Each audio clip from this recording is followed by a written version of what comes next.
Welcome, everyone. Welcome, Michaela. So nice to have you here. And I will give you a chance to introduce yourself.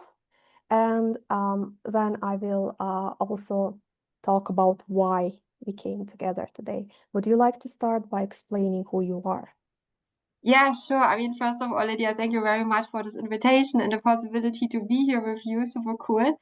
And yeah, my name is Michaela Kettner. I'm originally from Germany, moved to Finland now around 6.5 years ago.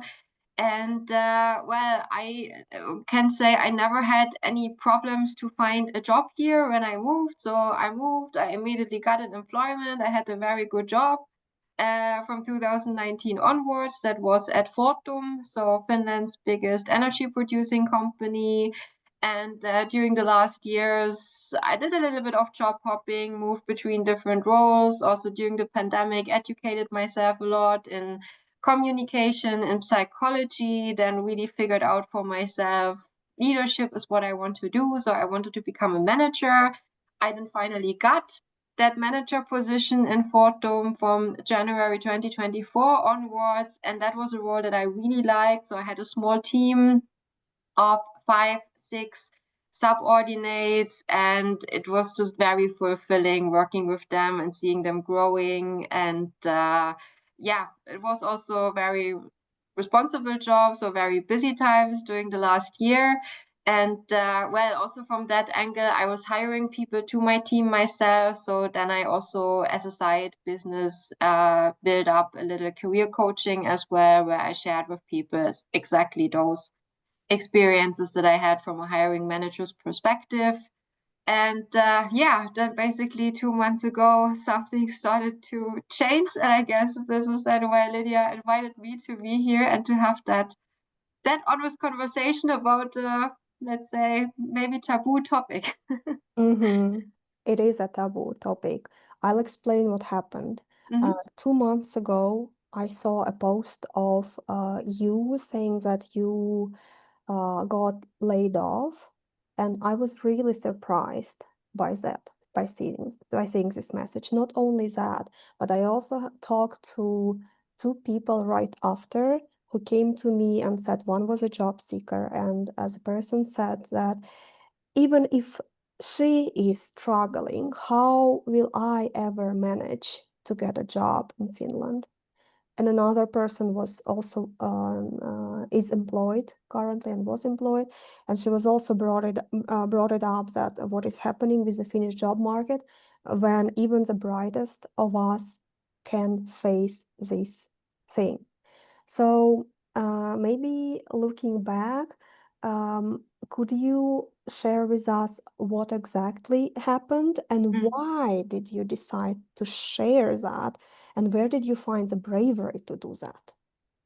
Yeah, so maybe I start with the question, what exactly happened? I mean, that was also part of the motivation why I decided to share it, because I know how many people are looking for a job and haven't been really in contact with companies for many times. And then it's sometimes very hard to understand from the outside what is going on in corporate companies, especially like a company like Fortum, super big. You have many layers of decision makers, and there is a board, and it's owned by the government. So there are a lot of different elements that are contributing how decisions are made in the company and how processes are going.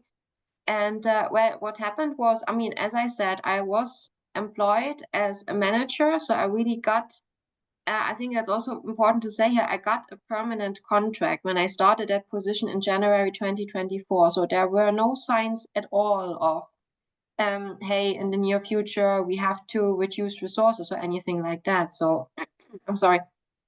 They gave me a permanent contract, which of course indicates to you, okay, this is a job that you have secure. This is your security for the next couple of years, right? So that was the indication. But then, well, 14 months after that, so then in March this year, there were some, let's say, things already ongoing, that systems were changed in our department.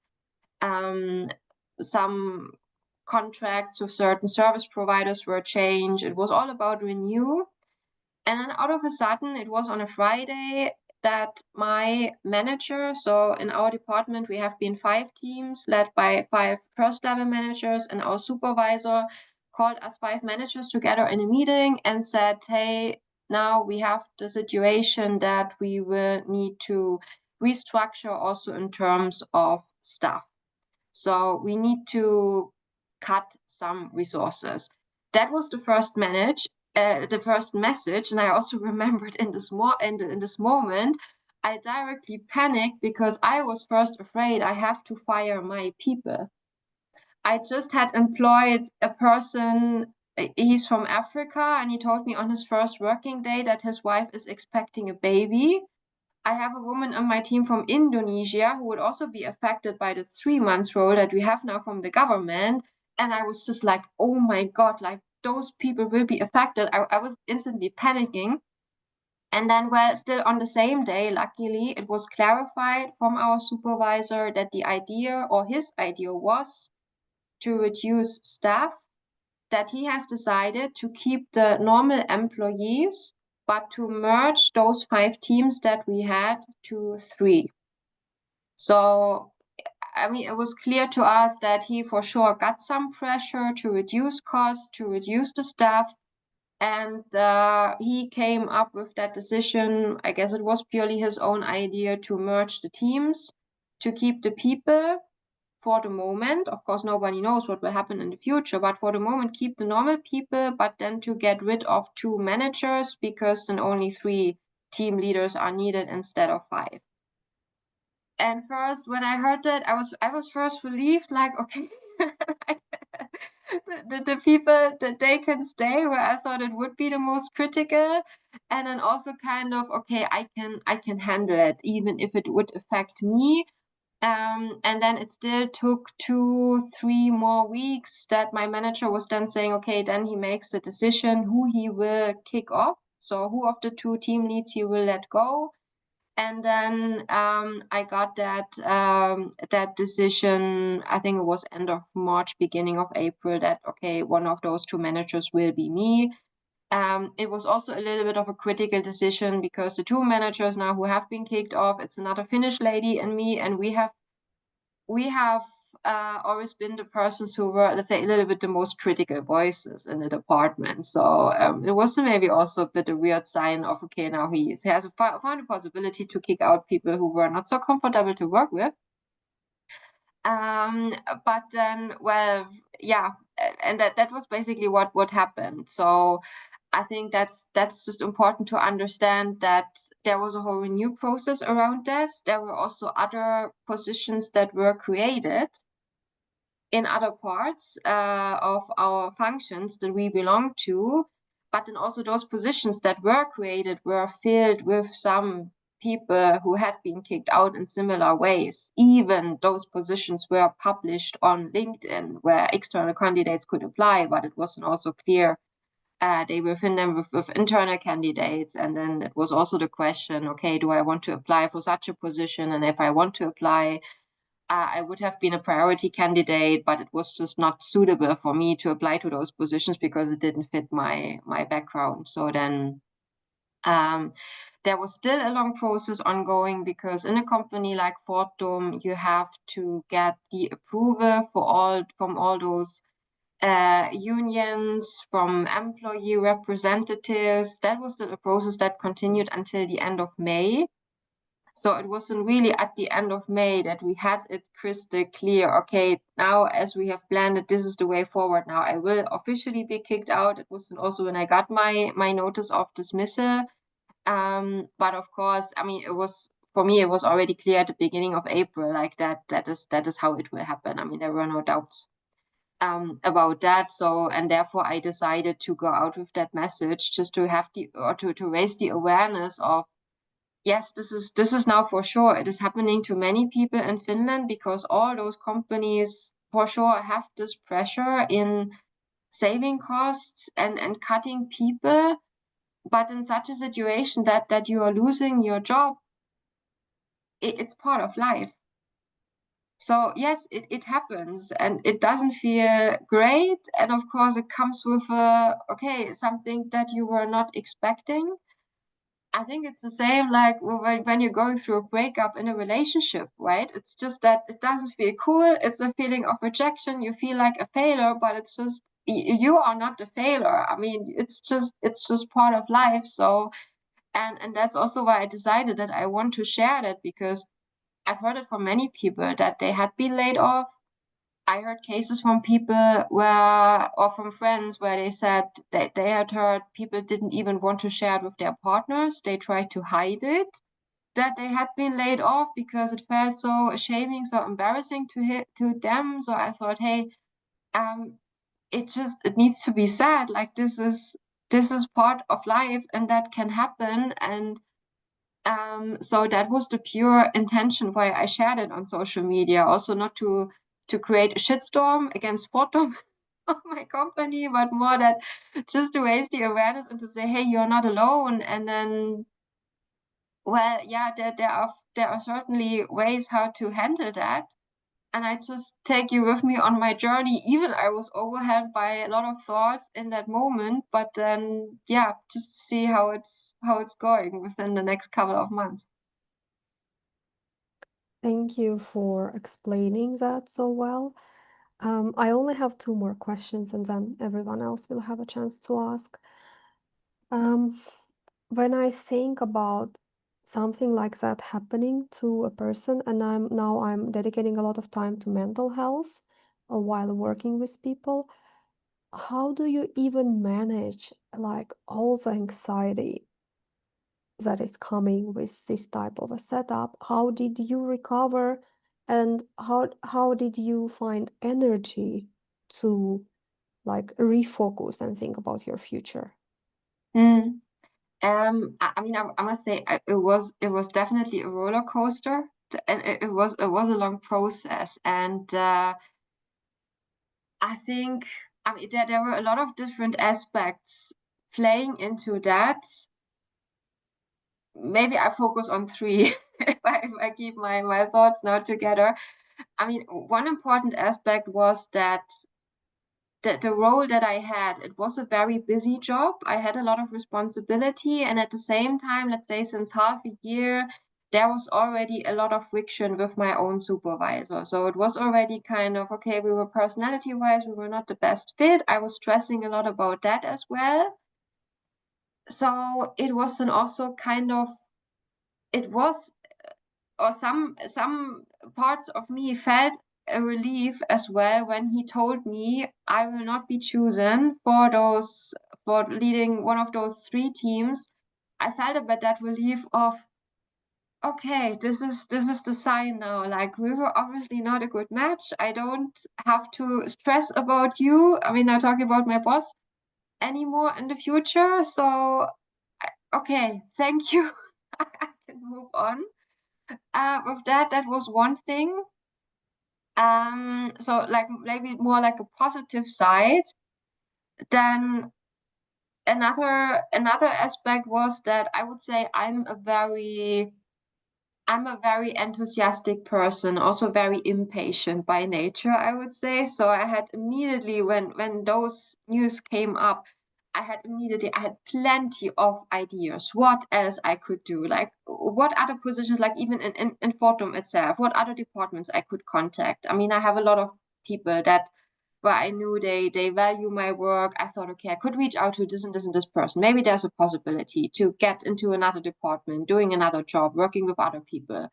Then I had other companies on my list. Oh, I could apply there, or I could reach out to this. And I've seen a position open there, so I could apply. Okay, what else could I do? And of course I had my own little coaching business already. So I was just in a way, I overwhelmed myself with possibilities and a lot of ideas. That was also a bit difficult to handle because I was kind of seeing so many directions. I didn't know where to start. Um, so that was the overwhelming thing. But then, of course, another important aspect was that seeing the disappointment of my team, and the sadness of the colleagues when they heard this news and then also be confronted with that. I mean, I can also say during that role that I had, I have built up a very, very good connection with all my subordinates. So I've really heard from my people as a direct feedback, hey, you are the best manager that I ever had. I can really see that I'm growing under you, that they really felt I'm supporting them.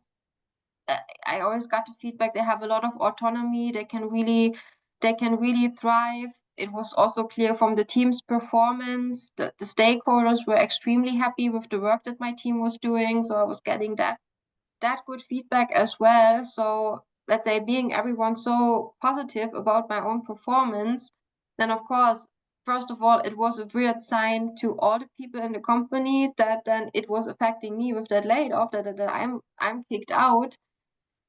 But then also, I mean, my people especially, they were extremely shocked, and I have Finnish men in my team where I always thought, okay, they're a bit cold and not showing emotions. Like even they looked in that meeting like they were close to cry, and that was just so heartbreaking to see.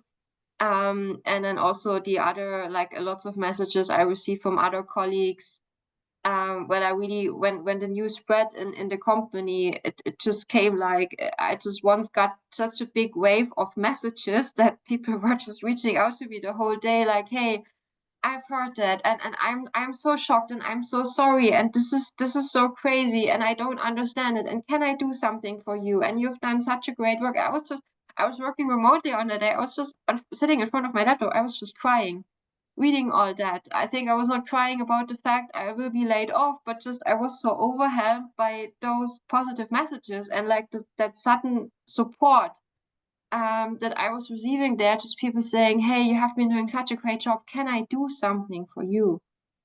And I mean, and I also thought like, yeah, I mean, that was of course it made me thinking like, is there really something that people can do for me? And then of course I was still trying to get in contact with other managers and other departments, like are there other possibilities? But then I also just said to people, hey, you know what, if you want to do something for me, and that's maybe also a tip for people who would be affected by something like that, that I said, you know, if you are happy with my work, leave me a positive recommendation on my LinkedIn profile.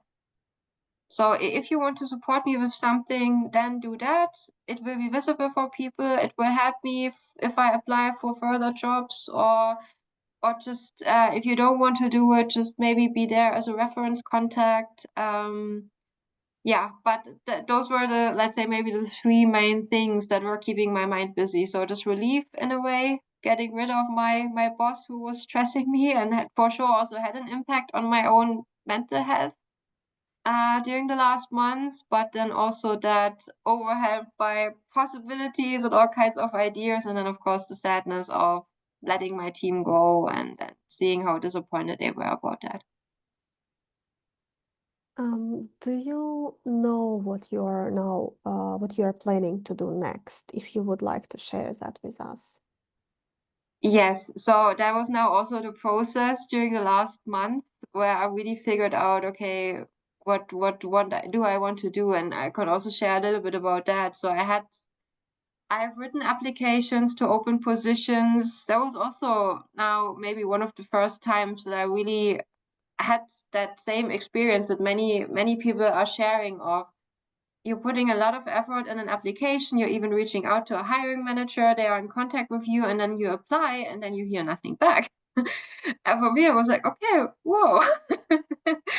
Let's say I wasn't used to that before, but it also happened to me, like with other companies. And then I also thought, okay, maybe they're just like going through the same thing as Fortum now, that they just have to open the positions, but then there are external restructuring processes ongoing. They need to prioritize internal candidates. I don't know, whatever. It doesn't have to be, it doesn't have to do maybe something to do with me. Personally, I had also another interview with a company that I knew pretty well. They also signaled that they wanted to have me, and but then the offer was not that good at the end, so it just didn't feel right. So then finally, I also decided to just listen to my intuition and do where I had the feeling, okay, this is really where it's. pulling me, and I think that little voice inside me has always been there saying, hey, you should really do your own thing. You should really start your own business and run that own project about career coaching and supporting people in spotlighting their true self, as my podcast is called, really full time. So this is what I'm planning to do now, or well, not now, to be honest. I mean, after summer. So it's also that I noticed, first of all, I need a holiday. I mean, I'm really tired. I think it's also maybe important to say that, of course, like having such a role, such a manager position, of course, I had a good salary for many months. That's also where I have some savings where I'm not that stressed from a money perspective right now. I also personally I have that advantage, and I think that was also where I was more relieved of, okay, it will not affect my people, it will more affect me, because I can also say that I'm single, I don't have kids, I don't have a mortgage or any debt or something, I'm living for rent. So I'm really in a position where I feel like, okay, there's nobody else relying on me. It's just me.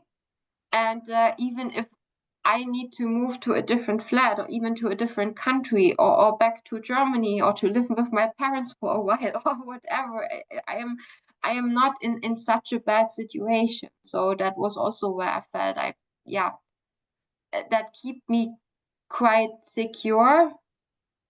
Not developing too much anxiety around that. So yeah, that's now therefore the way forward. And I say, first of all, I mean, I'm now dropping out of Portum. I'm still working a couple of hours every day, wrapping the final things up. Next week, have a nice farewell party with my team and with the colleagues that I really like, and then go for a relaxing summer holiday, recharging, and then from August onwards, really putting all the focus and the energy on building my own business. I will also work together with a business coach.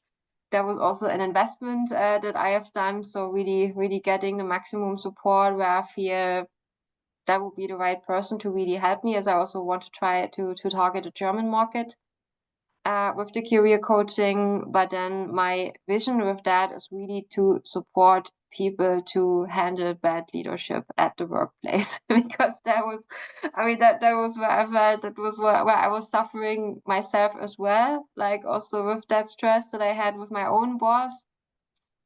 And also in previous employments, I mean, I know how it feels if you're stuck under a bad leader. And then maybe even if your family would not really understand it, it's just like, oh, you should not complain, you have the job, and but you really feel like, hey, I could do so much more, but the person doesn't see me. And I think that was just the encouragement that I take from what I heard from my own team, of having that feedback from people telling me how much they felt they are growing from the support that I gave to them. So that's definitely, those very positive feedbacks that I definitely take with me, that are also encouraging me to move on with that. And then, yeah, let's see what develops out of it.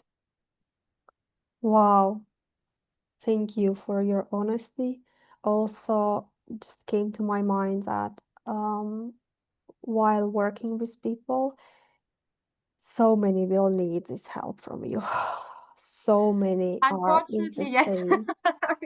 same, yes, Yeah, situation. yeah.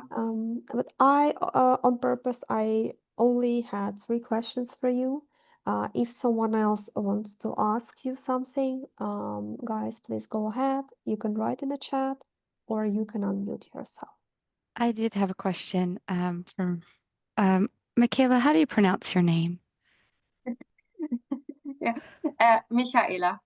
Michaela. Yeah, so it's a typical German name. It's just Okay. that soft H. Like I always think it's the same, like in Finnish, the Finnish word ich minen. Okay. Just So the same, Michaela. Michaela. Yes. Okay. I'll try to remember that. um, so my question is about when referencing the people that your supervisor chose to keep, you it might have been Freudian slip and it's not an accusation or anything. I'm just interested in what defines or what made it for you seem like he was keeping the normal people. Who are the normal people? What do they look like? How were you not that? And the reason I'm asking it is I've got my own experience of, oh, they want the normal people, but I'm interested in your perspective. Yeah. I mean, just to clarify, I think when I said normal people, I just meant the normal employees. So just, like first from the organizational charts perspective. So let's say we have our, like my supervisor, then we had 5 first level managers, so leading the 5 different teams, and then in the teams we had the, let's say, the normal employees, the normal staff. So that was what I meant in saying, okay, he decided to keep those people so Do that you mean the Bottom of the non-leadership roles? pyramid. Yeah, non-leadership. Bottom of the pyramid.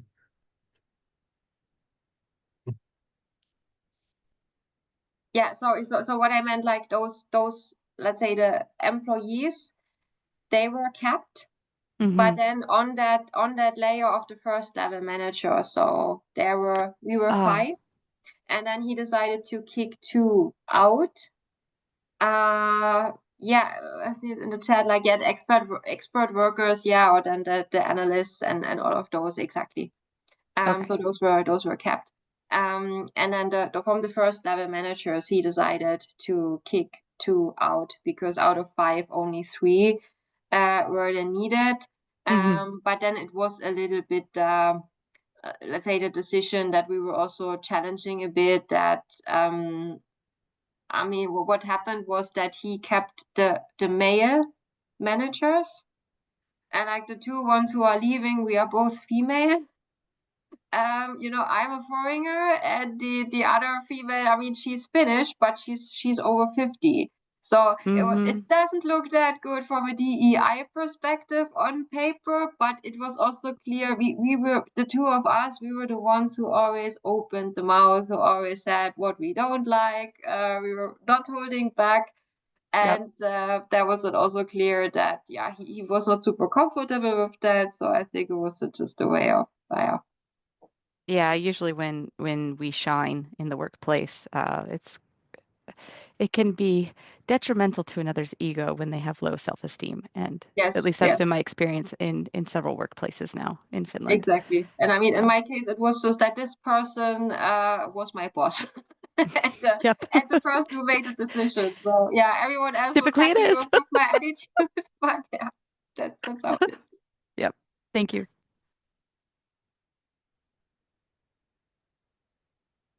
Any Michaela. other questions? Hi, Rina here. Yeah. Thank you for sharing your story, Michaela. I have one follow-up question. So you said from your team it was both the female employees who were let go, right? So did you see similar pattern in other departments or other teams as well? Because I'm just trying to understand the kind of how the company decides when they have to restructure, and then kind of when they decide to let go certain people and then keep certain people. So of course you pointed that from a DEI perspective it was definitely not a good thing at all, and this came to my mind as soon as you share while you were telling this during your story as well. So 100% agreed to that. But was this similar in different teams, or was there different patterns? I must say, and that's also the feedback that I heard from colleagues in Fortum, that nobody has seen such a process before. So I think that was also what was now shocking the people that much, that first of all, like from that DEI angle, it didn't look good. But then also that, and I mean, this other person, this other woman who is over 50, she has such a, I mean, so many decades that she had spent in that company, that also that history is not valued. And this is now, I think it was just a decision that was not thought through at all, because it's still now that we are still seeing it's creating a lot of waves among the colleagues, because both of us, we were liked by many people. They also liked our attitudes. And now, of course, you know, people are like, okay, like what is this now? And also the fact that we didn't get any other offer for other positions. I mean, what I heard from my colleagues in a company like Fortum so far, it has more been the process that they were trying to keep the good people in the company. That okay, now if your own position is discontinued, but there were some possibilities created, that other positions were created and then they were just moved Yeah. there, like as internal candidates. Of course, that's again, that's also, I think, something that should be kept in mind by job seekers as well, that a lot of companies still have those processes, that they create positions, they might publish them on LinkedIn, but it's already clear internally who might move there. So then Yes, as an I think external, also this is from the companies who are part of different collective bargain, collective agreement. yes, I think they have these strict, rules and regulations where they need yes, to offer or yes, at least prioritize their internal yes, employees who are yes, affected by these layoffs and things like that. So, yeah, yeah, I'm surprised. And especially, as you said, company like Fortum, it's so big, and I'm sure in the process of restructuring, maybe there were a lot of things that opened up, and then if nothing was like maybe offered or nothing suitable was kind of given or came across your way, it's also kind of surprising in a way. yeah, exactly. And that was it for many people. And of course, then it's also that, I mean, when I talk to my colleagues now, of course, they are getting concerned. And I think it's also from an employee perspective, it's not creating that psychological safety that we are always talking about, that you just should feel safe at the workplace and not having a feeling of, okay, as soon as something happens, you will be fired as well. I mean, that's not what is driving people's performance. Yeah, exactly. Because with your story now, I've been thinking that uh, then what is our boundary? Like, do you speak up at work, or do you don't speak up at work, or do you just do what is told to you in black and white? So, because you never know what actions of yours might impact in different ways, right? So it's very tricky. So yeah, I've been thinking. Yeah, no, I fully understand, and I think it's quite important that, you know, like that you, like, let's say, as early as possible to build up stable roots for yourself. That, and as I said, and I think now also I really would say security is an illusion. That even if you get a permanent contract from a company, it doesn't mean Yes. anything. So it's really, it's your own responsibility to build up these stable roots, that, you know, okay, I have other options in place. I have a plan B. I take care of building up some savings, or developing a good network, having some people to support me, whatever ever happens. Uh, Signing up for an unemployment fund. I can say that was a mistake. I didn't do that. So that was that was a Oh, little bit that's a the shock surprise, that by the we way. have a different system in Germany. And I don't know, it was just a stupid mistake for myself. Like when I was in Finland, nobody told me about it, and I had always missed this.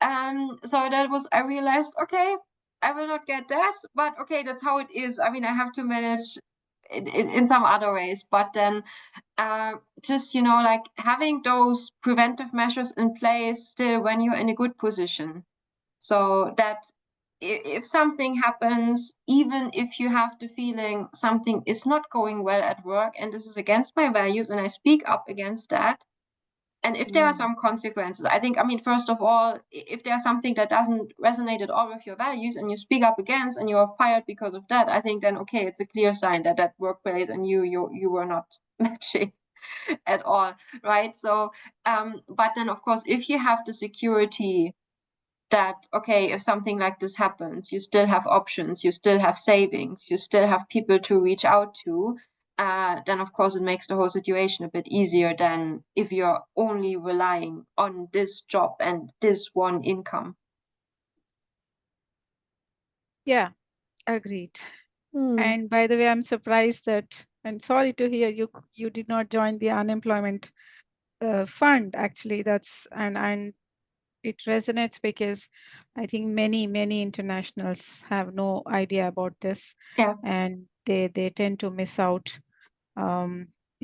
joining these funds early on, Yeah. early in So the days actually.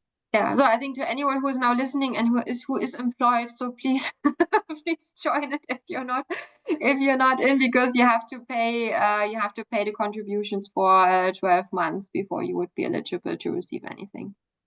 Yes, and I'd like to also add that it's not just that you have to be paying into it for 12 months in order to receive anything. They will also backdate, or excuse me, when they look at what your salary, your daily amount will be, they're looking back at 14, 17, even 24 months of what was your salary back then. So let's say you've progressed in the workplace, like you started out as an expert worker, you were just an employee, team member, then you got into a leadership role. Let's say your leadership role was going for a year.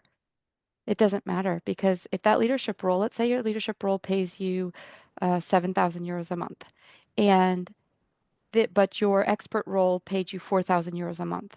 They will go back to the 4,000 euros a month and say, okay, we're basing it off of this. Then let's say you were involved in some sort of workplace bullying or something tragic happened in your family and you needed to take leave, and that caused you to then take Kayla pay for those leave days that the company wouldn't cover. They will also deduct that from your overall salary earnings to say that you earned less, and then they will calculate the rate of pay moving forward. So it's not even that you're paying into it for a year. It's also what have you done? What have you earned from all that time before that year even started? So if you're not already on an unemployment fund or a what is this, Liito union, highly recommend you join one. If you are currently unemployed, they do have a reduced payment option. You have to ask for it, but they do have a reduced um, cost. You don't have to pay the full, like if it's 420 euros a year, that's the full cost. Maybe you're paying 100 or 150. So anyway, just wanted to highlight that. You can also factor that in with Vero when you do your tax card, and you can get them to basically factor that into how much you owe. But this year's the last It year. will In be taken 2026, they're off. taking it away. Yeah. I would like to bring the conversation back to the topic, if it's okay. And I have a question for you, Michaela. Imagine someone is listening to this or watching this episode, and they just heard the bad news. They're being laid off. What would you tell them in this moment when they found out? I think it's very important to understand, like, okay, you heard the news now, but you don't have to solve the whole problem right away. I mean, that was also the process for me, that I first was like, okay, I have to figure out, like, within 24 hours what I'm going to do in the future. No, actually, there is still time. And of course, if you receive the news, you still have a notice period. That keeps you covered for a little while, where you can still order your thoughts. But I think it's really about thinking about the opportunities and the possibilities behind that. So, and especially also what assets or what resources do you have to find out what can be the new possibilities for you in the future. So, do you have savings? How long would they last?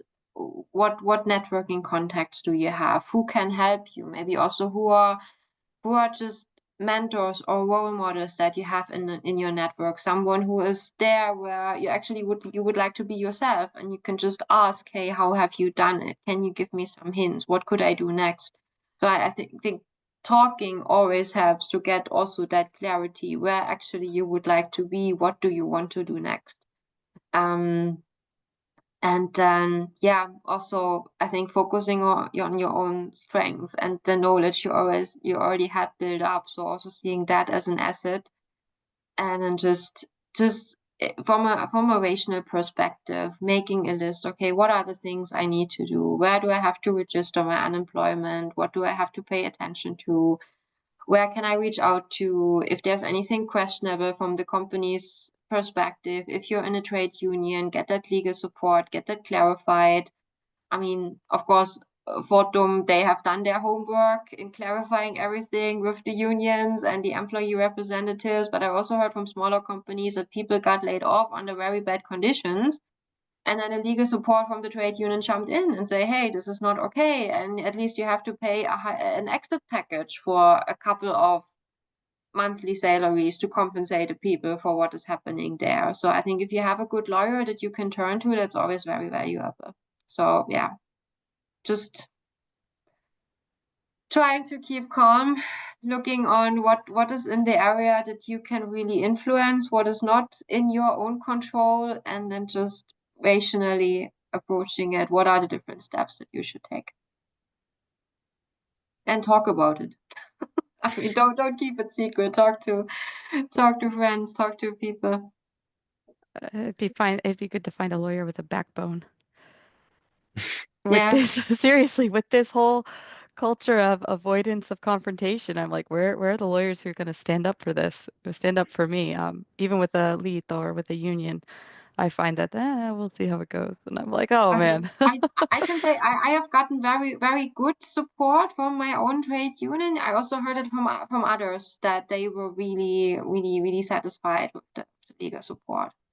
That's great, man. Mine are like running away like scared rats. I don't know, or like just Okay. scurrying like little critters, Okay. like running away. Okay. If I may ask, which union have you been part of, Michaela? Yeah, I mean, I now just joined one in March, like after those news came. I mean, it was clear, like unemployment fine, I can't forget about that, but just for that legal support, and I joined ASIA, which is the union for people in leadership positions and Okay. kind of experts as well. Great. Maybe do we still have time? We do have time, yeah. Okay. One question about in situations like this, talking to people. Michaela, you pointed towards the end that speak to people, don't keep it to yourself. But on the other hand, I also feel that it may not be so easy for someone who's been or there in that situation to open up and then share this news, like, with friends, of course, I think I'm a person, I would definitely tell it with my family and close friends, of course, but maybe, talking about it more openly with a wider group, wider audience, and kind of sharing and kind of brainstorming about the situation, it may not be easy for everybody. So what is one tip or few tips that you would give to people like that who needs to open up but then are shy or maybe feels like they would be judged, that they are laid off, and so many things? So how to approach, because I know it's important to speak. Yeah, and I think, I mean, what we are always afraid of, that rejection and that Yeah. worst case scenario of, okay, I'm sharing that now, it's embarrassing, somebody would think about that I'm not good in the work that I do, or I'm bad, I'm not an expert, I was failing, and this is an embarrassing situation. I mean, there is that fear of, okay, what if people would judge me for that? Yeah. But it's just, I think it's important to keep in mind that this is just the worst case scenario that your own mind is creating, of people would react like that. I would then still question a bit, if you're talking to good friends, do you really think that they would react like that? If there are people who really love you, who are really appreciating you, then maybe not. And I think, on the other hand, if you're kind of letting go a little bit of that worst case scenario, maybe, okay, what would be the best case actually? I mean, if you say, okay, the worst case scenario, this is like likely to happen, but then of course there is a best case scenario as well. So I mean, what if you talk about it and there is a person in your network who just sees a collaboration opportunity.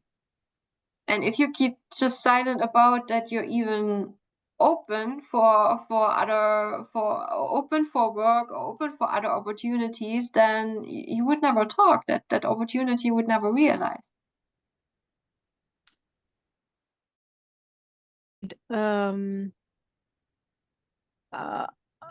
I mean, I really hope that everybody gets that strength to kind of openly discuss.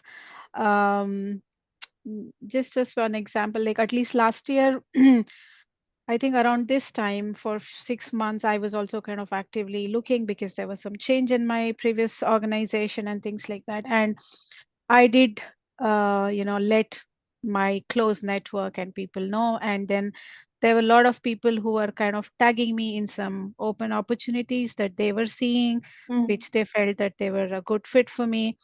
And actually, that helped a lot in a way to at least get invited to the interview. So I see a lot of value even in these kind of, little acts that your network kind of tries to do. It's a good way of helping, I feel. But then on the contrary, I have few close friends or few people whom I really want to help. I know their current situation. And when I try doing similar thing, because then they are getting visible, but then, you know, they felt intimidated. And then I was immediately told that please don't tag me, but then just send me a message if you see anything, any suitable opportunity for me. My intention was to help, but yeah, I feel sorry that they feel that they want to, they don't want to share it to the public, but then I think they still need to also see that what value it is bringing in a way when somebody is trying to help in different ways as much as possible. So I think we need to open, at least in my experience, my opinion, I think we need to open a bit and then kind of accept that this has happened, but how can we move forward? Yeah, definitely. Lydia, sorry, just a little comment on that. I think that visibility is such an important topic, but then of course also that I know it can be intimidating. I mean, I've always also been quite a shy person in the past, still a couple of years ago, but the fact is just that if you don't show yourself, nobody can see you. Exactly. And that's Yeah, like, yeah. it's just that you have to make yourself visible on LinkedIn. You have to stand out in a certain way, especially in the employment situation that we are having now, that we have so many applicants for open positions. So you have to stand out of the crowd. So that means, yes, you have to make yourself visible in a way. Yes. Yeah. Rina and Michaela, Michaela was at Crush and on stage, and you gave this wonderful metaphor of being a peach or a coconut and choosing to be the peach. And I'm like, yeah, I'm a juicy peach. I'm gonna be out there. And so, and I still can't get myself to post on LinkedIn. I'm still afraid of. I'm just Rena, what you brought up is like really resonating deeply. And I'm afraid of the rejection. I'm afraid that someone's gonna say, you know what? I don't like peaches. and And and that's somebody okay. will always say, I don't like peaches. You know, they just will be somebody. And I'm afraid that, you know, in coming from a place of leadership and speaking out about it, I'll get labeled as the bad egg. I'll get labeled like the nurse got labeled in the Hesari, in the Helsinki Sanomat, that, you know, she was just standing up for human rights, for herself, for her own dignity, and with all courage and all bravery and all due respect. And she got this horrible label put onto her that she would be a bad egg to work with, that she would be too noisy.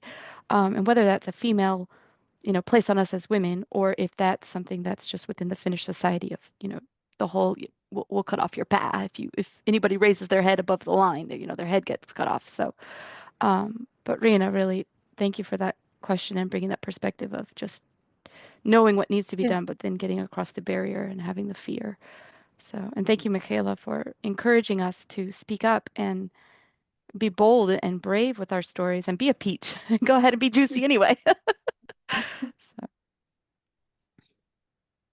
I appreciate you.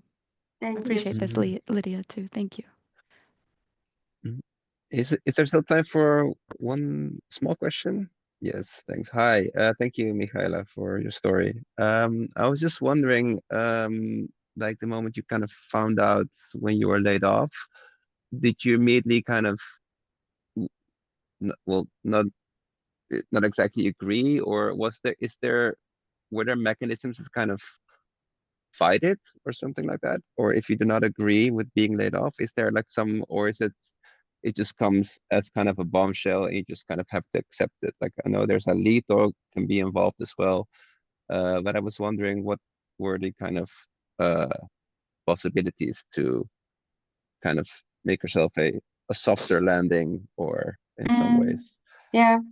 Well, of course, there was also this little part in me which was fighting against, like who just wanted to say to my boss, "Oh, you are so stupid," like you don't see my value, and like what the hell? Like, of course. But I mean, it was. I think I would say like nowadays I have a strong connection to my own intuition as well, and because there were a couple of weeks in between when we saw what the target setup is going to be. So with these merged teams and only 3 managers instead of 5, until my boss made the decision who will be the 3 managers who get those, who are supposed to stay, and like who he will kick out. There were, I think, 2 or 3 weeks in between where I also had to think, or I had time to think about, okay, what if he chooses me for that? What if I can stay? What if I am not laid off?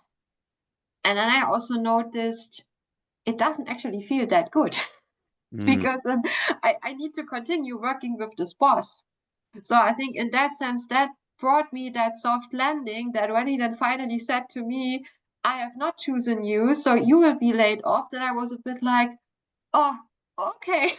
That was a kind of the first reaction. Of course, then that this overwhelming situation came with seeing the sadness and the disappointment of people and the fact that there was no other opportunity for me in the company. But then I think just the fact that I was with my current boss, I was not that happy. Yes, that enabled that soft landing. Okay. In a way of it. Well, I mean, but I would also think in another way, if you maybe really have the situation that everything at your workplace is really good and your boss is super satisfied and really adores you and all the other people do as well, I mean, I would have wondered, would he have done exactly the same, or would he have fightened more for me for possibilities to keep me in the company? I mean, I can honestly say if somebody would have asked me to kick out people from my team, I think I would have chased every single manager and fought them like, "Can you take this guy? He is so good." So maybe if you have that good relationship with your boss and everything is perfect, then maybe it doesn't hit you that much, or there are still possibilities that can be found. Okay, yeah. Okay, yeah. Because I can imagine as well that the moment when you said that like soft landing, okay, it's some kind of relief. You're also more inclined to then maybe kind of okay, well, kind of accepting your fate a little bit in that sense. And isn't it like that even on a permanent contract, if they want to let you go, then there needs to be some kind of agreement as well, that or is it just kind of a one-way letter and then this is your notice Well, I period? mean, at least from Fortum's perspective, as it's an energy producing company, like the reason that there's a production related reason that is a valid reason for that Oh, okay. Dismissal. But then, of course, they still have to stick to all the contractual agreements. In my situation, it was a 3-month notice period. After those negotiations with those all those unions had been finished. So it was also then, which made now the process quite long. I mean, it started mid of March, and now end of May, I got the notice of dismissal from 1st of June onwards. I have a 3-month notice period. It means I'm still paid until the end of August. So it made it quite long, but of course they had to stick to the whole contractual process. If I can ask a very quick question here, if someone did not receive such a good package with their notice, can they renegotiate the conditions? I think first of all, it's especially for that case, it's really important that you have a trade union where you have a good legal support. So I mean, in my case, I can really say with that ASEA trade union that I had, they have a phone number that you can just call if you have something urgent. I immediately had a lawyer on the other end and could explain my situation, and then he was telling me what to do. That was great. That was a big advantage. So I think that the first thing is, as soon as you get this information, what will happen to you, to reach out to the trade union and to really explore, okay, what are the possibilities, what advice they can give you. That's really interesting because this is where I think it really gets crucial that we open up and that we share. And Yeah. Lydia, I know the time is short or over, but this is crucial. I was in a situation that I was hired on June 24th. 5 days before I was hired, on June 19th, the company announced that they would be having a strategic review of their company without notifying me. And I was hired to a manager role. So I signed my contract, I show up at work, and in September or August, September, is when we got like the furlough notice or this lomatus. And that's the first thing I did was like, all right, I'm going to the union. I'm going to find out from my lawyer, what can I do? What's my package situation? And my lawyer's response was, well, we can't stop companies from doing stupid things. And I was like, well, if they're going to exit me, I want an exit package. Like if I'm going to have to be the one to be here to close down this part, to lay off team members, to go through that stress, I want a compensation for it. And he's like, they don't have to. So I feel like I've paid all this money to Elite though for how many years? And this is the response from the lawyers, like, oh, legally they don't have to. You have your contracted time, which mine also was 90 days. And they wouldn't give an exit package. And so I'm bringing this up because it's not always in our favor as employees. And the law is written in such a vague way in Finland that companies really can get away with some sketchy things. So anyway, in our case, our 25 team members did not get any exit package. Yeah. So then I think it's then also like the subject to the company, also what they want to give. I think that's one thing. I think what you can always do is, of course, like in the moment when you make the contract. I mean, for example, what I always did, because this is kind of the standard we have in Germany, that a 3 months notice period is the standard. I know in Finland it's much shorter, but whenever I made contracts in Finland with companies, I always said I want to have a 3 months notice period. I also said to them, hey guys, it's good for you if I decide to quit, which I did in the past a lot. I changed jobs a lot, so it's not that unlikely. Then at least you have the security. I'm still around for 3 months to hand over my things. So that's of course it's now nicely covering my summer. But then I think it's also at that point in time, like when you start working with a company, so check what they put there in the contract, what is allowed in terms of the collective agreement. Of course, they will always refer to that in Finland. But if there's already something unclear, then maybe already seek some legal support here to have these things clarified before anything happens. Yeah. And then also for I'm sorry, I need to interrupt now. I'm really sorry. We are 2 minutes over, and we had Marina raising a hand for a long time. How about we give Marina 10 seconds to ask a question and Michaela to answer the question for 30 seconds, and unfortunately we need to wrap up after that. I'm really, really sorry. Thank you, Lydia. I'll be very quick. Thank you for sharing all of this. I was just wondering, from a mental health perspective, also, how do you handle your notice? Because it's 3 months where you will be paid, but I'm guessing you're not expected to do much from a job perspective, but you're still technically an employee. Do you, I don't know, are you still expected to produce anything? Are you still in contact with your team, or will it be just basically paid holiday for you? Yeah, I mean, I'm still now until midsummer, I'm still working a couple of hours every day to wrap up the final things, which is also a bit weird because I don't have really a role there. I still see my team, but they're not my team anymore. It's a bit weird.